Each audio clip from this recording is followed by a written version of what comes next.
Far beneath the restless surface of the world's coldest oceans, where sunlight fades into a muted blue and the water grows heavy with pressure and silence, a slow and deliberate ruler moves across the seafloor. The king crab does not rush. It does not chase with speed or elegance. Instead, it advances with patience, shielded by armor that seems forged rather than grown, each step a quiet assertion of dominance in a realm where survival favors the prepared. At first glance, the king crab appears almost unreal, like a creature imagined by early sailors trying to describe monsters lurking beneath their ships. Its body is broad and angular, protected by a thick exoskeleton studded with sharp spines. Long legs stretch outward like articulated weapons, giving it a reach that makes it appear larger than it already is. In the dim underwater light, its silhouette resembles a moving fortress, an animal designed not for beauty but for endurance. Despite its name, the king crab is not a true crab in the strictest biological sense. It belongs to a group known as anomouran crustaceans, relatives of hermit crabs that, through millions of years of evolutionary pressure, abandoned borrowed shells in favor of growing their own permanent armor. This transformation was not sudden. It was slow, incremental, and shaped by the unforgiving conditions of cold oceans where protection often means the difference between life and death. The evolutionary story of the king crab is one of reinvention. Long ago, its ancestors were smaller, softer-bodied creatures, vulnerable to predators and environmental extremes. Over time, as they migrated into colder, deeper waters, natural selection favored individuals with thicker exoskeletons, stronger limbs, and broader bodies capable of conserving energy in low-temperature environments. What emerged was not merely a larger crab, but a fundamentally different organism, one adapted to dominate the benthic world. Life on the seafloor is defined by scarcity and patience. Food does not drift freely in abundance. Instead, it arrives slowly, sinking from the surface in the form of organic debris, dead animals, or fragile invertebrates clinging to rocks and sediment. The king crab is not a specialist hunter, it is an opportunist. Its diet reflects the realities of its environment, consisting of mollusks, worms, small crustaceans, echinoderms, and whatever edible matter it can overpower or scavenge. Powerful claws allow the king crab to crack shells that would defeat many other predators. These claws are not symmetrical. One is often larger and stronger, optimized for crushing, while the other is more precise, used for handling and tearing food. This division of labor within its own body is another example of how evolution has refined the king crab into an efficient survivor rather than an agile predator. Movement for the king crab is slow but purposeful. Each step is calculated, conserving energy in waters where calories are precious and temperatures slow metabolism. Its long legs lift its body above the seafloor, reducing drag and allowing it to traverse uneven terrain with surprising stability. Rocks, sponges, and coral-like organisms form a complex landscape beneath the ocean, and the king crab navigates it with the confidence of a creature that has ruled this domain for generations. The cold that defines the king crab's habitat would be lethal to many forms of life. Yet for this armored giant, cold is not an obstacle but an ally. Low temperatures slow the movements of predators and competitors alike, creating an environment where brute strength and protection outweigh speed. The king crab's physiology is tuned to function efficiently in these conditions, its enzymes adapted to operate where warmth is absent and time seems to stretch. Predation in the deep is rarely dramatic. There are no sudden chases or explosive attacks. Instead, danger comes quietly. Large fish, octopuses, and marine mammals may attempt to prey on king crabs, especially younger individuals whose shells have not yet hardened fully. During molting periods, when the crab sheds its old exoskeleton to grow a new one, it becomes particularly vulnerable. For a brief window, the king is without armor. Molting is one of the most perilous moments in a king crab's life. The old shell splits, and the crab slowly pulls itself free, emerging soft and defenseless. In this state, it often hides, remaining motionless while its new exoskeleton hardens. This process can take days, during which survival depends entirely on concealment and luck. Yet without molting, growth is impossible. The risk is unavoidable, a reminder that even the most heavily armored creatures must occasionally expose their weakness to continue existing. As the king crab grows, its presence reshapes the seafloor ecosystem around it. By feeding on a wide range of organisms, it influences population balances, preventing any single species from dominating unchecked. Its movements disturb sediment, redistributing nutrients and creating microhabitats for smaller creatures. In this way, the king crab is not just a predator but an engineer of its environment, shaping the underwater world through its daily routines. Human encounters with king crabs are relatively recent in evolutionary terms. For centuries, these creatures lived unseen by human eyes, their existence known only indirectly through myth and speculation. With the advent of deep-sea fishing and modern exploration, humans entered the king crab's domain, drawn by the promise of its meat and the challenge of harvesting a creature from such hostile waters. Commercial fishing transformed the king crab from a hidden ruler of the deep into a global commodity. Massive traps are lowered to the seafloor, baited and left to attract wandering crabs. When hauled back to the surface, they reveal dozens of armored giants piled together, a stark contrast to their solitary lives below. This sudden shift from isolation to overcrowding is brief but profound, marking the end of a life shaped by cold, darkness, and patience. The impact of fishing on king crab populations has been significant in some regions, leading to strict regulations and seasonal limits designed to prevent collapse. Size restrictions, quotas, and protected breeding periods reflect an understanding that even resilient species have limits. The king crab's slow growth and molting cycles mean that recovery from overfishing is not immediate. Time, once again, is the defining factor.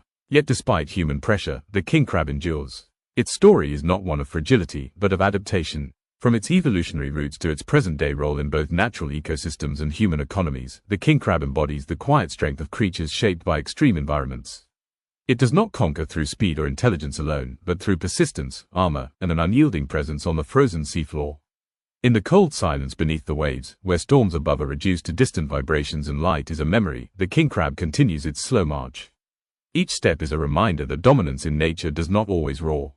Sometimes, it moves quietly, wrapped in armor, ruling a kingdom few will ever see. Beneath the hardened armor and slow, deliberate movements of the king crab lies a life cycle that is anything but simple. Survival in the cold ocean does not begin with strength or size, but with vulnerability measured in millimeters. Every king crab, no matter how massive it may eventually become, starts its existence drifting helplessly in open water, carried by currents it cannot control. Reproduction among king crabs is a carefully timed event shaped by temperature, season, and biological readiness.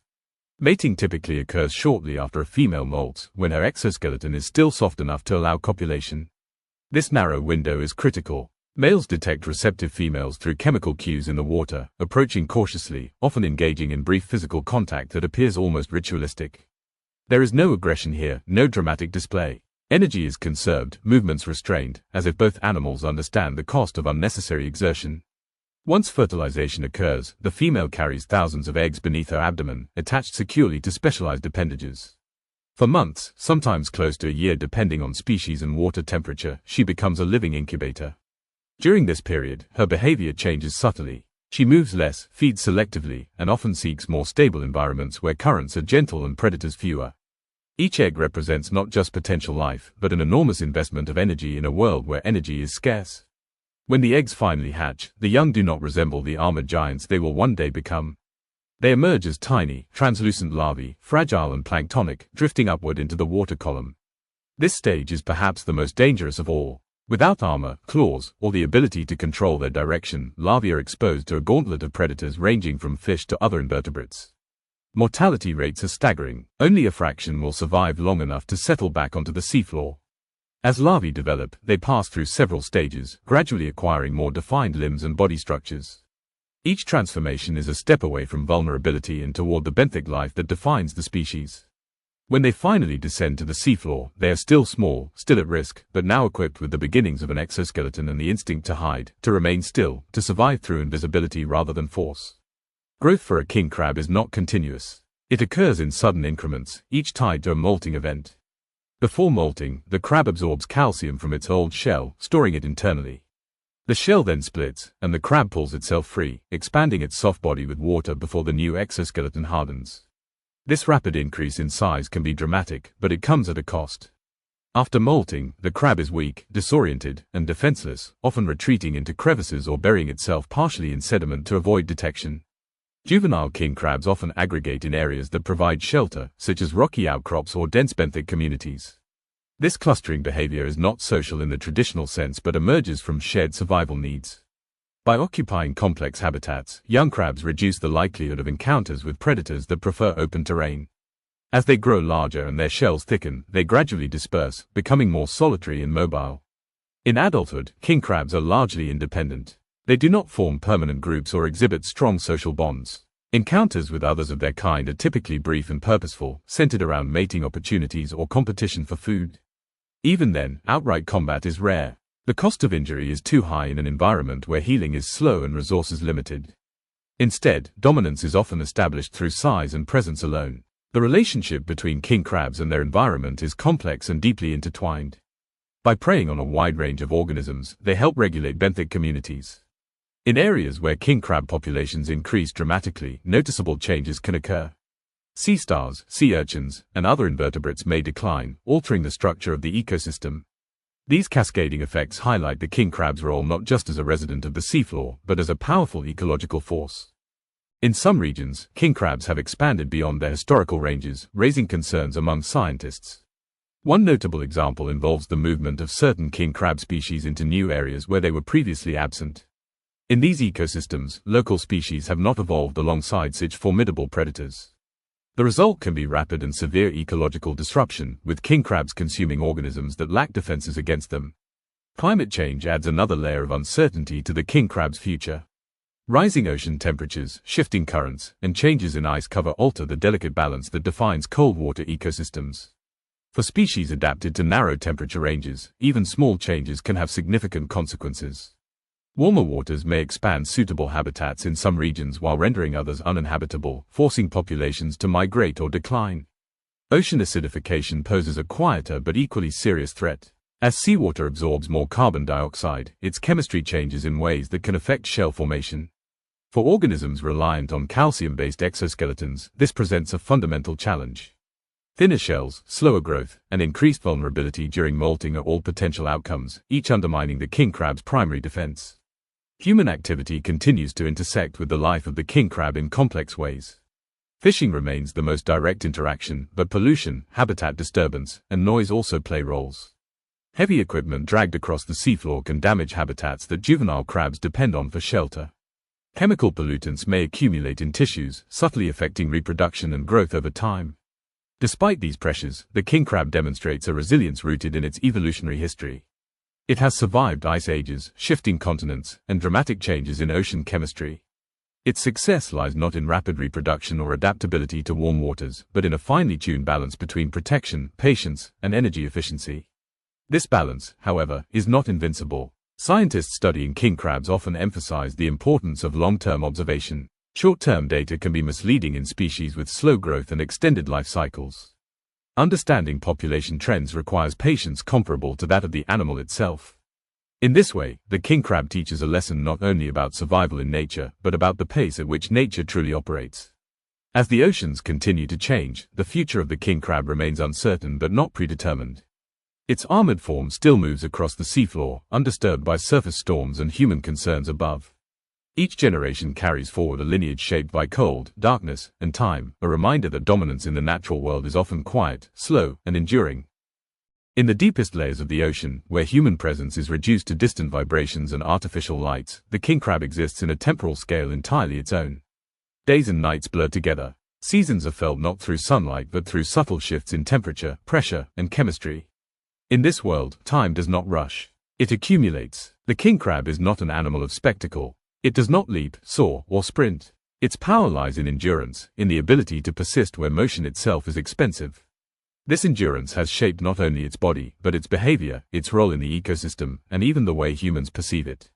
To encounter a king crab in its natural habitat is to witness a form of dominance that feels ancient, almost geological, as if the creature belongs to the seafloor as much as the rocks and sediment beneath it. Over decades of scientific observation, researchers have come to understand that the king crab's influence extends far beyond its immediate actions. Each individual, through feeding and movement, subtly alters the environment around it. Shell fragments accumulate, sediment is turned, small organisms are displaced or exposed. These changes ripple outward, affecting species that may never directly encounter a king crab but nonetheless live in a world shaped by its presence. This influence becomes especially visible in regions where king crab populations expand rapidly. In ecosystems unaccustomed to such a heavily armored predator, the effects can be dramatic. Sea stars, brittle stars, and other slow-moving invertebrates often decline sharply. Algal growth patterns change as grazing species disappear. What emerges is a restructured seafloor, one that reflects the feeding preferences and physical footprint of a single dominant species. Such changes challenge the traditional idea of balance in nature. The king crab reminds us that ecosystems are not static, harmonious systems, but dynamic and often unstable networks shaped by chance, migration, and environmental shifts. What appears destructive in one context may simply be the natural outcome of movement and adaptation in another. The question is not whether change occurs, but whether it unfolds slowly enough for other species to respond.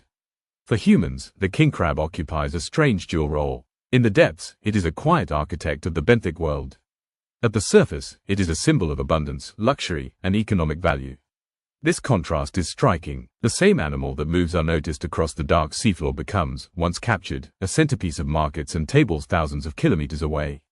Its transformation from ecological force to commodity is swift and absolute. This transformation shapes how the species is managed and understood. Fisheries data, population models, and economic forecasts often dominate discussions about king crabs, sometimes overshadowing their ecological role.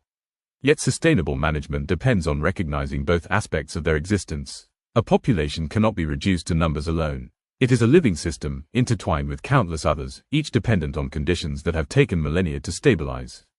Climate change complicates this picture further. As polar regions warm and ice retreats, new areas of the seafloor become accessible. For the king crab, this can mean opportunity. Expanded habitats may allow populations to grow and spread, potentially increasing their ecological footprint. For other species, especially those adapted to cold, stable conditions, this expansion can be catastrophic. At the same time, warming waters threaten the physiological limits that define the king crab's success.